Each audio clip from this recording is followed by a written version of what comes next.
Halo semua, pernah kepikiran gak sih kenapa sebungkus mie instan yang diproduksi di pabrik yang jauh bisa nongkrong manis di warung sebelah rumah kita? Atau bahkan sampai di rumah kita dalam hitungan menit atau bahkan jam setelah kita check out di e-commerce. Ini bukan sulap, bukan juga sihir. Tapi ini semua berkat satu hal krusial dalam bisnis, yaitu distribusi. Kita akan bongkar bagaimana proses penyaluran barang bekerja, apa saja fungsinya, dan kenapa dia jadi elemen vital dalam kegiatan pemasaran. Pokoknya, setelah nonton video ini, kalian bakal sadar kalau distribusi itu adalah jantung yang menghubungkan produsen dengan pasar dan konsumen. So, make sure you stick around and let's get started. Assalamualaikum warahmatullahi wabarakatuh. Perkenalkan, nama saya Najla Handaluneta. Saya akan menjelaskan materi yang berjudul distribusi oleh kelompok 3. Pada kali ini saya akan menjelaskan slide pertama yang berjudul saluran distribusi. Jadi, saluran distribusi merupakan jalur yang digunakan oleh produsen untuk menyalurkan barang dan jasanya kepada konsumen melalui beberapa perantara seperti agen, distributor, retailer, ataupun pedagang besar, dan merupakan salah satu elemen vital dalam kegiatan pemasaran karena menghubungkan produsen kepada konsumen dan pasar.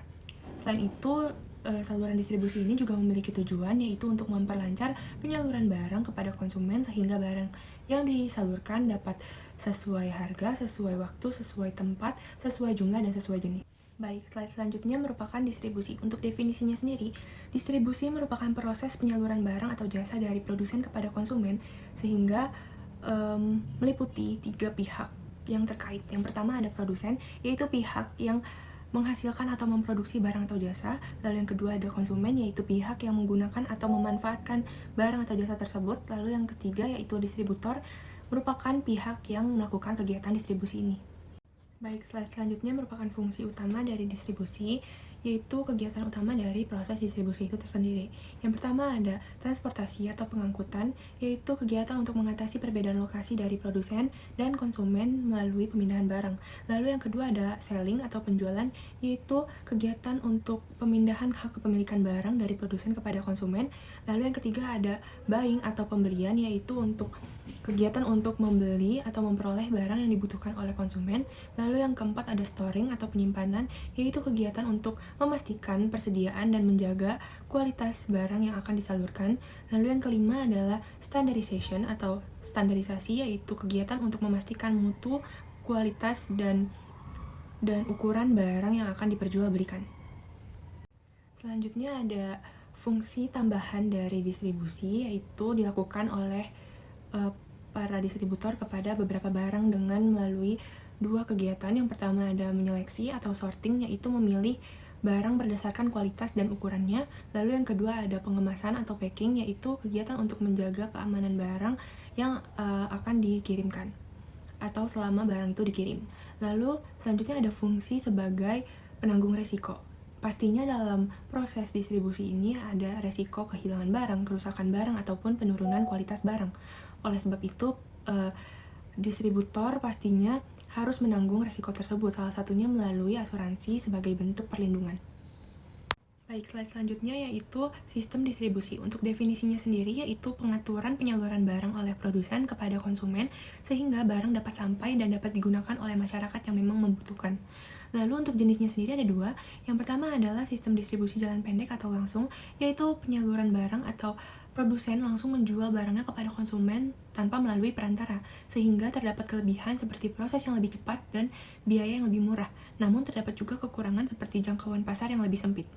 Untuk jenis yang kedua yaitu sistem distribusi jalan panjang atau tidak langsung, yaitu kegiatan penyaluran barang melalui perantara seperti agen, retailer, pedagang besar, dan distributor, sehingga terdapat kelebihan seperti jangkauan pasar yang lebih luas dan kegiatan pemasaran yang lebih efektif. Namun untuk kekurangannya sendiri yaitu biaya yang lebih mahal karena terdapat biaya perantara. Oke, baik. Terima kasih. Sebelumnya, perkenalkan nama saya Immanuela Kirin Mangempang dengan NIM 2550203001111128. Saya di sini akan menjelaskan penjelasan selanjutnya yang sebelumnya dijelaskan oleh rekan saya. Jadi, saya akan menjelaskan beberapa subbab ke depan. Yang pertama yaitu mengenai faktor-faktor yang mempengaruhi kegiatan distribusi. Jadi di sini ada 4 faktor. Yang pertama adalah faktor pasar. Faktor pasar ini dipengaruhi oleh pola seperti jumlah konsumen, ada berapa banyak, kemudian letak geografis konsumennya, terus jumlah pesanan yang dipesan oleh konsumennya, dan pola dan kebiasaan pembelian barang oleh konsumen. Kemudian, faktor yang kedua yaitu faktor barang. Faktor barang ini bersangkut pautan dengan nilai per unit barangnya, yaitu harganya berapa, kemudian ukuran berat dan karakteristik barangnya seperti apa, kemudian tingkat daya tahan barangnya seperti apa, apakah dia mudah pecah atau tidak mudah pecah dan sebagainya, kemudian standarisasi kualitas dan jenis dan kualitas pengemasannya. Kemudian faktor yang ketiga ada faktor perusahaan. Jadi faktor perusahaan di sini dalam kegiatan distribusi, perusahaan harus mempertimbangkan ketersediaan sumber dananya, kemudian pengalaman perusahaan dalam distribusi, kemudian kemampuan manajemen dan pengawasan, serta kualitas pelayanan perusahaan. Kemudian, faktor keempat, yaitu faktor terakhir adalah faktor kebiasaan dalam pembelian. Jadi, dalam faktor ini, pertimbangan yang diperlukan adalah peran dan kegunaan perantara, sikap perantara terhadap kebijakan produsen, volume penjualan, dan biaya penyaluran atau distribusi barang. Kemudian, selanjutnya saya akan menjelaskan mengenai jenis-jenis distribusi. Jenis-jenis distribusi dibagi berdasarkan dua sisi, yaitu yang pertama tingkatan cakupan pasar dan yang kedua adalah tipe optimal cakupan pasar. Yang pertama ada tingkatan cakupan pasar. Tingkatan cakupan pasar terbagi lagi menjadi 3, ada distribusi intensif, distribusi selektif, dan distribusi eksklusif. Yang pertama, distribusi intensif ini yaitu perusahaan yang menggunakan perantara. Di sini itu yang didistribusikan itu seperti bahan-bahan pokok, makanan dan minuman-minuman ringan yang biasa banyak dijual di warung-warung Madura atau di supermarket, minimarket, Indomaret, Alfamart, Alfamidi dan lain sebagainya. Kemudian itu adalah target pasarnya. Tujuan dari distribusi intensif ini adalah agar produk yang didistribusikan ini mudah dijangkau oleh konsumen. Kemudian yang kedua adalah distribusi selektif.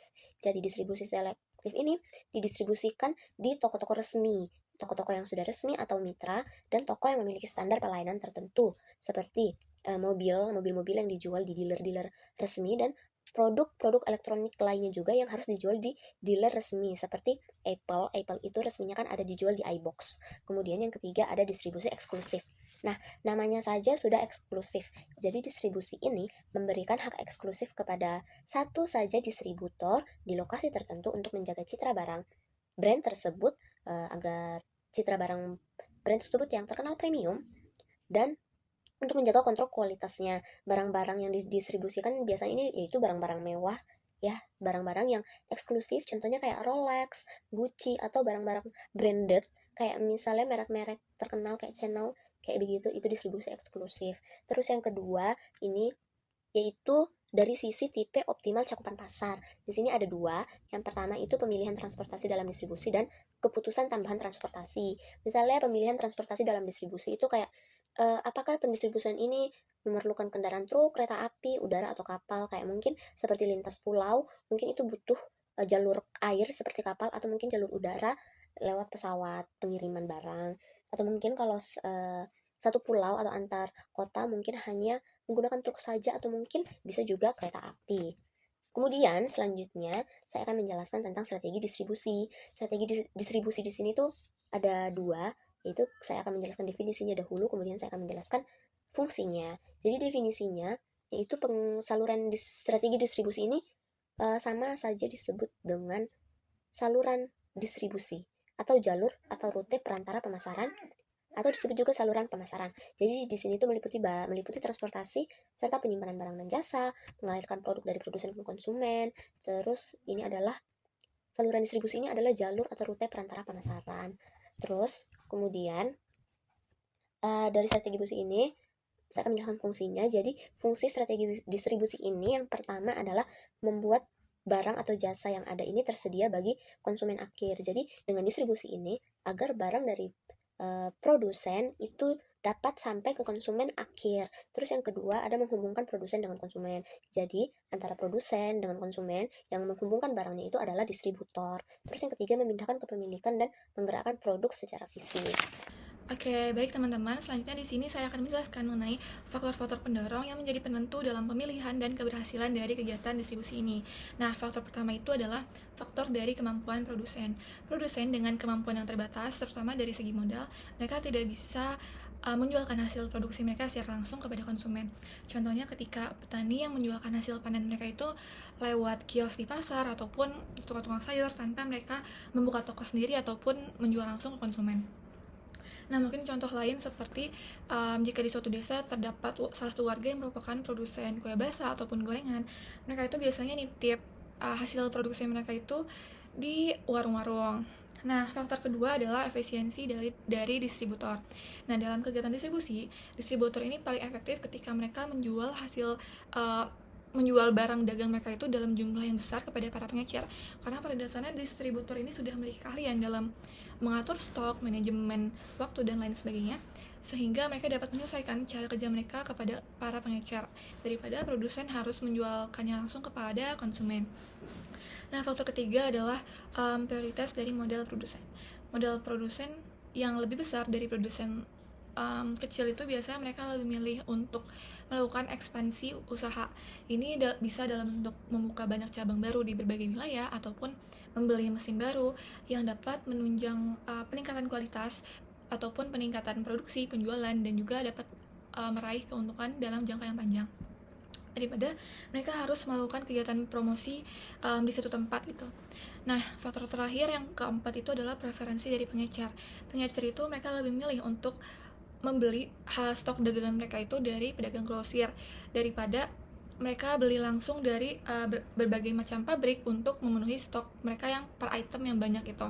Baik, jika sebelumnya merupakan faktor penentu yang menunjang keberhasilan dari kegiatan saluran distribusi ini, diperlukan juga yang namanya manajemen saluran. Nah, manajemen saluran itu apa sih? Jadi, manajemen saluran itu adalah bagaimana perusahaan dapat mengelola jalur distribusi supaya pihak yang terlibat, yaitu anggota saluran, dapat memastikan produk yang dikirimkan, produk jasa, barang ataupun jasa, sampai ke konsumen dengan cara yang paling efektif dan efisien. Nah, anggota saluran di sini tuh merupakan produsen, distributor, pedagang grosir, dan pengecer. Tujuan dari manajemen saluran ini adalah yang pertama, menjamin koordinasi antar anggota saluran sehingga kegiatan saluran distribusi ini berjalan dengan lancar. Lalu tujuan yang kedua adalah supaya dapat mencapai tujuan dari distribusi perusahaan. Nah, dari manajemen saluran ini sendiri pasti diperlukan yang namanya strategi. Nah, strategi dalam manajemen perusahaan untuk kegiatan saluran ini ada 3. Yang pertama adalah memahami kebutuhan dan masalah anggota saluran. Nah, di sini tuh produsen ataupun perusahaan ini harus mengetahui, harus peka terhadap apa sih yang dihadapi, apa kendala yang dihadapi oleh distributor atau pengecer supaya kegiatan saluran ini dapat berjalan dengan lancar tanpa adanya hambatan. Nah, yang kedua, strateginya adalah dengan memberikan dukungan yang sesuai. Nah, dukungan ini dapat berupa pelatihan kepada para pekerja supaya dapat meningkatkan skill mereka secara langsung, terus dapat lebih mempercepat kegiatan saluran distribusi ini juga kan. Selain itu juga dapat berupa fasilitas dan teknologi yang memadai untuk berjalannya distribusi ini. Terus strategi yang ketiga adalah memberikan arah dan jelas kepada para distributor dan pengecer. Nah, di sini tuh peran perusahaan atau produsen itu sebagai atasan gitu, kepala dari kegiatan saluran ini. Ketika kepala ini tidak memberikan arahan jelas kepada bawahannya, itu akan terjadi hal-hal yang tidak diinginkan. Seperti contohnya yang seharusnya barang A dikirim ke B malah dikirim ke C. Nah, itu merupakan kesalahan yang fatal ketika terjadinya miskomunikasi. Jadi ini merupakan salah satu strategi juga bagi perusahaan dalam kegiatan saluran distribusi. Nah, dari manajemen saluran ini yang dijalankan dengan baik tentu saja ada manfaatnya. Manfaat yang pertama adalah distribusi produk menjadi lebih lancar dan juga sampai tepat waktu. Hal ini juga menjadi keuntungan bagi konsumen jika sampai tepat waktu juga kan. Terus yang kedua adalah anggota saluran itu menjadi lebih termotivasi dan kooperatif sehingga kegiatan saluran distribusi menjadi lancar. Terus tujuan distribusi perusahaan juga bisa tercapai dengan secara maksimal dan konsumen dapat produk dengan yang mereka inginkan dan mereka dapat merasa puas dari produk yang mereka inginkan. Nah, selanjutnya di sini saya akan membahas tentang tren dalam manajemen saluran. Nah, di era sekarang ini, di era perkembangan zaman ini sudah banyak terjadi persaingan global dan juga persaingan teknologi. Nah, hal ini juga menjadi pengaruh dari tren-tren yang muncul, terutama di manajemen saluran. Nah, tren pertama adalah kekuatan saluran semakin penting. Nah, di sini maksudnya itu perusahaan ini lebih fokus memanfaatkan saluran yang sudah ada, yang sudah mereka pakai untuk memasarkan produk baru daripada mereka harus menggunakan saluran lain. Nah, karena di sini fokusnya karena mereka mengeluarkan produk baru, secara nggak langsung perusahaan juga dapat lebih untung karena distributor ini sudah memiliki banyak relasi sehingga jangkauan pasarnya pun sangat luas. Terus selanjutnya yang kedua itu adalah muncul banyak model pengecer baru. Nah, saat ini banyak sekali tipe-tipe ataupun penjualan, tidak hanya dari lewat toko fisik saja, bisa juga lewat aplikasi, website, marketplace, dan lain sebagainya yang sudah ramai diminati oleh banyak orang. Selanjutnya, tren yang ketiga adalah saluran jadi strategi yang bersaing gitu. Jadi perusahaan di sini tuh harus merancang bagaimana sih saluran distribusi ini dapat meningkatkan efisiensi, memperluas jangkauan, dan dapat memaksimalkan kepuasan konsumen. Dan ini sudah pasti ada trik-triknya bagi perusahaan itu sendiri. Selanjutnya, tren yang keempat itu adalah kemitraan saluran makin erat. Di sini perusahaan atau produsen ini harus membuat hubungan kerja yang baik dengan para perantara distributor atau pengecer gitu untuk meningkatkan kinerja distribusi. Nah, di sini juga analisis strategik juga digunakan untuk menentukan lokasi, jumlah, dan jenis distributor yang tepat. Selanjutnya, tren direct marketing berkembang. Nah, direct marketing ini adalah pemasaran langsung. Jadi di sini produsen sekarang itu dapat berkomunikasi secara langsung kepada konsumen lewat sosial media, email, ataupun katalog di digital. Tren yang terakhir itu adalah teknologi yang dapat meningkatkan produktivitas. Nah, ini contohnya itu seperti sistem logistik dan informasi yang dapat membantu menekan biaya dan mempercepat pengiriman. Contohnya dengan penggunaan aplikasi dalam pengiriman barang dan lain sebagainya. Baik, selanjutnya kita beralih ke materi selanjutnya tentang perantara distribusi. Jadi perantara distribusi ini adalah pihak atau orang yang menyalurkan barang dari produsen ke konsumen. Nah, kegiatan ini membantu barang tersebut dapat tersedia lebih luas dan lebih mudah ditemukan di pasar. Nah, hal ini juga dapat menjadi keuntungan bagi konsumen karena pada dasarnya konsumen ini memiliki kebutuhan yang beragam. Nah, dengan ada distributor, mereka dapat menemukan kebutuhan yang banyak itu dalam satu toko aja atau dalam satu distributor saja. Dari sisi produsen juga dapat menguntungkan karena dapat mengurangi beban dari segi penyimpanan, terus pengiriman, dan juga penjualannya juga lebih maksimal dari sisi produsen atau perusahaan. Perantara distribusi ini memiliki dua jenis. Yang pertama adalah perantara pedagang atau merchant middleman, dan juga perantara agen atau agent middleman. Nah, perantara pedagang ini adalah perantara yang memiliki hak atas barangnya itu sendiri. Dari perantara pedagang terdapat dua jenis. Yang pertama, pedagang besar dan juga pengecer.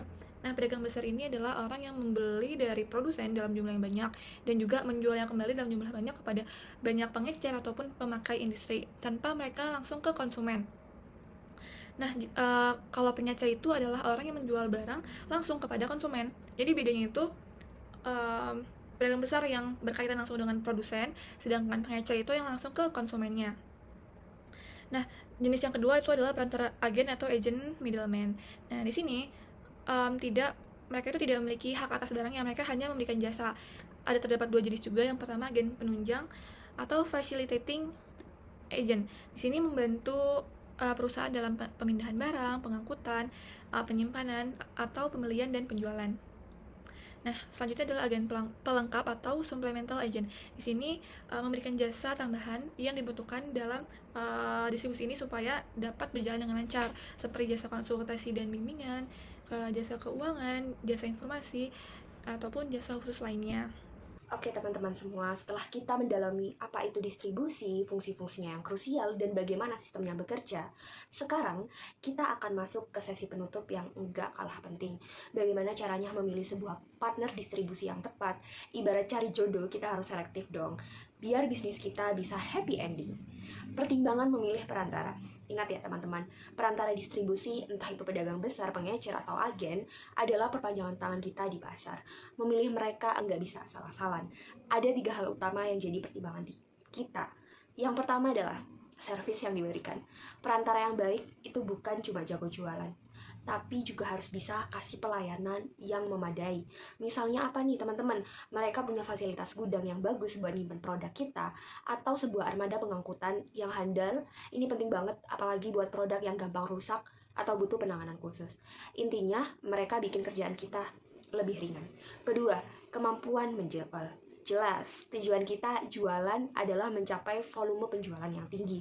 Kalau perantaranya jago banget ngejual dan mencapai target, pasti perusahaan atau kita sebagai produsen akan tertarik banget untuk terus menjadikannya channel distribusi. Ini adalah bukti nyata performa mereka. Kemudian yang ketiga, biaya. Siapa sih yang nggak mau untuk maksimal? Perantara yang efisien bisa membantu kita memperkecil harga jual akhir produk. Dengan biaya penjualan yang lebih ringan, harga produk kita bisa lebih bersaing di pasar. Efisien itu penting. Kemudian, faktor alternatif distribusi. Nah, dalam dunia bisnis, perubahan itu konstan. Sama kayak kehidupan, kita juga harus siap-siap punya rencana B, C, D, dan seterusnya dalam distribusi. Beberapa faktor yang bikin kita harus mulai mikirin alternatif distribusi antara lain adalah: pertama, perubahan keinginan pembeli. Dulu orang suka belanja di toko, sekarang tinggal klik maunya online dan instan. Jelas kita harus ubah saluran, mungkin tambah e-commerce, layanan pesan antar. Yang kedua, perubahan metode transportasi. Munculnya layanan logistik berbasis aplikasi, bikin pengiriman jadi super cepat dan lebih murah untuk barang-barang kecil. Ini bisa jadi alternatif dari pengiriman via ekspedisi konvensional. Ketiga, kemauan penyalur untuk menangani lebih banyak jenis produk. Kalau distributor kita bersedia menambah produk kita ke dalam portofolio mereka, ini bisa jadi peluang bagus untuk memperluas cakupan tanpa menambah partner baru. Keempat, ketersediaan perantara untuk menyalurkan produk. Kalau perantara lama, kita mulai kesulitan atau nggak bisa terjangkau daerah tertentu, kita harus segera cari perantara baru yang bisa mengisi kekosongan itu. Kemudian kita lanjut, jenis barang dan segmen pasar yang berbeda. Sekarang, mari kita lihat bagaimana jenis barang itu sendiri mempengaruhi saluran distribusinya. Ada 2 jenis barang besar teman-teman. Yang pertama adalah barang konsumen. Ini adalah barang yang kita beli dan pakai sehari-hari, seperti makanan, pakaian, sabun. Segmennya adalah konsumen akhir. Distribusinya harus luas dan butuh banyak penyalur supaya barang gampang banget dicari. Yang kedua adalah barang industri. Ini adalah barang yang dibeli oleh perusahaan untuk diolah lebih lanjut atau dipakai dalam operasional bisnis seperti mesin, bahan baku, dan alat berat. Segmennya adalah perusahaan atau industri. Distribusinya lebih khusus, biasanya melalui penyalur tertentu yang memang paham banget tentang kebutuhan industri itu. Begitu. Dan saluran distribusi berdasarkan jenis barang. Sekarang kita masuk ke inti dari jalur penyaluran. Kita akan lihat bagaimana flow mengalirnya produk dari produsen sampai ke tangan konsumen atau pemakai. Saluran distribusi barang konsumen. Barang konsumsi karena harus gampang diakses, jalur distribusinya bisa sangat bervariasi. Yang pertama adalah produsen langsung ke konsumen. Ini adalah jalur langsung dan pendek. Jadi produsen langsung menjual ke konsumen tanpa perantara. Contoh nyatanya adalah penjual makanan rumahan yang jualan langsung ke tetangga, atau petani yang jual sayur di pinggir jalan, atau perusahaan yang punya official website buat jual produknya sendiri. Kemudian yang kedua, dari produsen ke pengecer sampai ke konsumen. Ada satu perantara yaitu pengecer atau retailer yang menjual langsung ke konsumen akhir. Contohnya seperti apa teman-teman? Produsen pakaian yang mengirim produk ke butik atau toko kecil di mall, dan butik atau toko itu menjual ke kita sebagai konsumen. Kemudian yang ketiga ada produsen, pedagang besar, pengecer, dan konsumen. Ini adalah jalur yang tradisional dan umum, melibatkan pedagang besar, wholesaler, yang beli dalam volume besar lalu menjual ke pengecer dan baru sampai ke kita. Contoh nyatanya tuh seperti apa? Produsen sabun mengirim ke distributor utama, pedagang besar, distributor menjual ke grosir atau minimarket atau supermarket, atau sebutnya pengecer, dan kita beli di sana. Kemudian keempat ada produsen, agen, pengecer, dan konsumen. Agen bertindak mewakili produsen untuk mencari pembeli atau pengecer, tapi agen biasanya tidak menyimpan stok barang, hanya membantu pemindahan hak dan proses penjualan.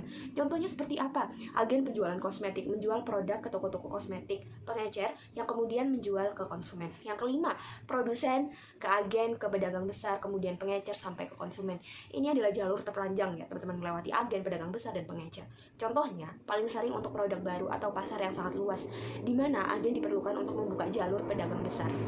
Kemudian, saluran distribusi barang industri. Barang industri biasanya punya jalur yang lebih pendek dan lebih spesifik. Yang pertama adalah produsen sampai ke pemakai industri, atau jalur langsung ya. Karena pemakai industri, misalnya pabrik, seringkali butuh spesifikasi khusus dan pembelian dalam jumlah yang sangat besar. Contohnya, ada pabrik baja yang menjual langsung hasil olahannya plat baja ke pabrik mobil.